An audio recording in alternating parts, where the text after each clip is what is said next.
ఇచ్చిన హామీలు ఇదిగో నేను నెరవేర్చా అని కనీసం నీ మేనిఫెస్టోలో నీవు చెప్పింది కనీసం ఒక్కటంటే ఒక్కటైనా కూడా చేశాను అని చెప్పి కనీసం ఇలా మేనిఫెస్టోను పబ్లిక్ గా చూపించే కార్యక్రమం కనీసం ఒక్కసారైనా చేసావా నీ 14 ఏళ్ల ముఖ్యమంత్రిగా పదవిలో ఉంటూ? ఇలా బా ఇలా 2 సార్లు ఇలా ఇలా ఇలా ఇలా ఇలా ఇలా ఇలా ఇలా ఇలా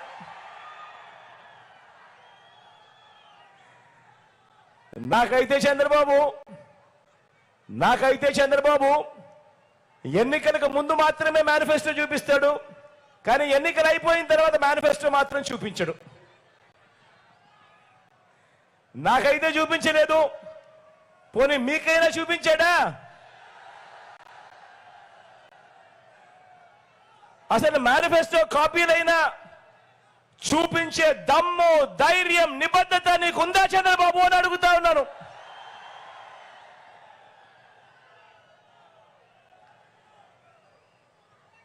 అందులో చెప్పిన ఆ మేనిఫెస్టోలో నువ్వు చెప్పిన నీ మేనిఫెస్టోలో కనీసం 10% అమలు చేశాను అని చెప్పే ధైర్యము, నిబద్ధత అన్న నీకుందా అని చెప్పి నేను అడిగా.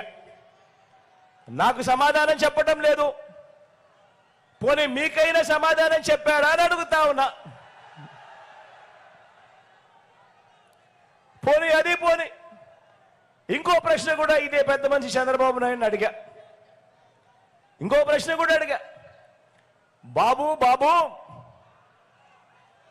చంద్రబాబు 3 సార్లు ముఖ్యమంత్రి అని చెప్పుకుంటావు, 14 ఏళ్ళు ముఖ్యమంత్రిగా పరిపాలన చేశానని కూడా చెప్పుకుంటావు. మరి ముఖ్యమంత్రి అయిన మీరు 14 ఏళ్ళు ముఖ్యమంత్రిగా చేసిన మీరు నిజంగా మీ మార్క్ అంటూ గ్రామంలో కానీ, పేదల గుండెల్లో కానీ, సామాజిక వర్గాల్లో కానీ, అభివృద్ధిలో కానీ ఆ పేదలకు మంచి చేసి చూపించి ఉంటే, ప్రజలకు ఏమైనా మంచి చేసి ఉంటే, మరి నీకు 3 పార్టీలతో పొత్తెందుకయ్యా చంద్రబాబు అని నేను అడుగుతా ఉన్నాను.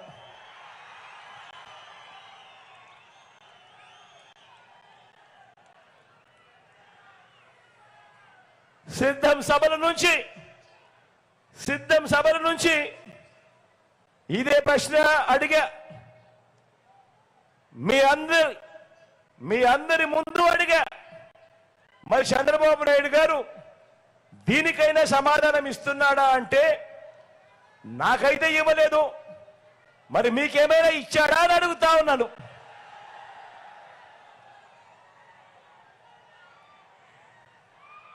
ఇవ్వడుగాక ఇవ్వడు. అంతేకాదు ఈ పెద్ద మనిషి చంద్రబాబు నాయుడు గారిని ఇంకో ప్రశ్న కూడా అడిగా. ఇదే పెద్ద మనిషి చంద్రబాబు నాయుడు గారిని ఇంకో ప్రశ్న కూడా అడిగా. అయ్యా చంద్రబాబు 30 ఏళ్ల క్రితమే నువ్వు ముఖ్యమంత్రి పదవిలో వచ్చావు. వెన్నుపోట్లు పొడిచో, తడిగుడ్డతో గొంతు కోసో, కుట్రలు చేసో, కుతంత్రాలు చేసో, లేదా పొత్తులు పెట్టుకోనో, లేదా నీ ఎల్లో మీడియాలో అబద్ధపు వార్తలు ప్రచారం చేయించుకోనో, ఏదోలా మొత్తానికి 30 ఏళ్ల క్రితమే నువ్వు ముఖ్యమంత్రి అయ్యావు కదయ్యా. మరి 30 ఏళ్ల క్రితమే ముఖ్యమంత్రి అయ్యావు, 14 ఏళ్ళు మోసాలతోనూ వెన్నుపోట్లతోనూ ముఖ్యమంత్రిగా చేసి కూడా ప్రజల ముందు నిలబడినప్పుడు, ఓటు నువ్వు అడిగేటప్పుడు పేదలకు ఈ మంచి నేను చేశాను కాబట్టి నా గతాన్ని చూసి నాకు ఓటు వేయండి అని చెప్పకుండా, ఇప్పటికీ కూడా ఎన్నికలు ఎప్పుడొచ్చినా కూడా పేదలకు తాను గతంలో ఇది చేశాను, ఈ చేసిన దానికి నాకు ఓట్లు వేయండి అని చెప్పి ఈ పెద్ద మనిషి అడగడు.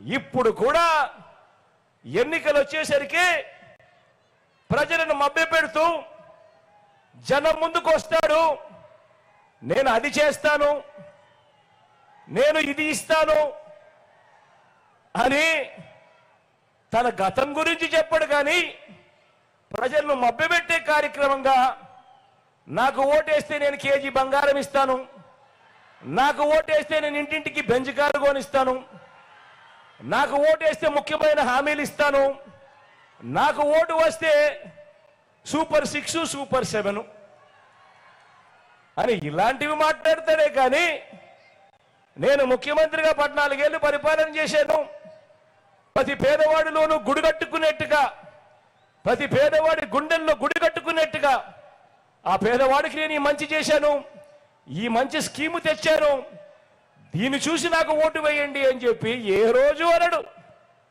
ఈ పెద్ద మనిషి చంద్రబాబు నాయుడు గారు. నేను ఇదే ప్రశ్న అడిగా మీ ముందు, ఇదే సిద్ధం సభల్లో ఎన్నో సందర్భాలలో సిద్ధం సభకు వచ్చిన లక్షల మంది ముందర ఇదే ప్రశ్న కూడా అడిగా.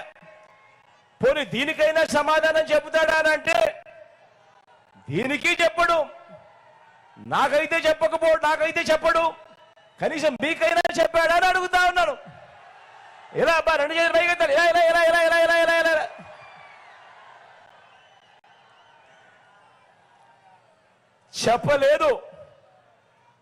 చెప్పలేదు అనే దానికంటే కూడా చెప్పలేడు అనటం కరెక్ట్ ఈ పెద్ద మనిషి చంద్రబాబు నాయుడు గారి విషయంలో. ఎందుకంటే ప్రజలతోనూ పేదలతోనూ బాబు బంధం అతకని బంధం. అందుకే నోటికి ఆయన ఫెవికాల్ వేసుకుంటాడు, నోటికి ఫెవిక్విక్ పూసుకుంటాడు, పూసుకొని నోరు మూసుకుంటాడు.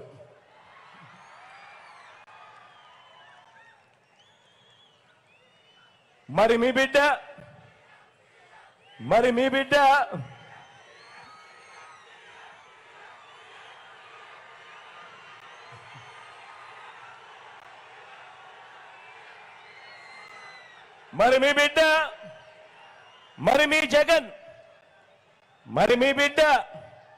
మీ జగన్ సిద్ధమని సభలు పెట్టి మీ బిడ్డ ఏమి చెప్తున్నాడు అని అంటే ఇంటింటికి మంచి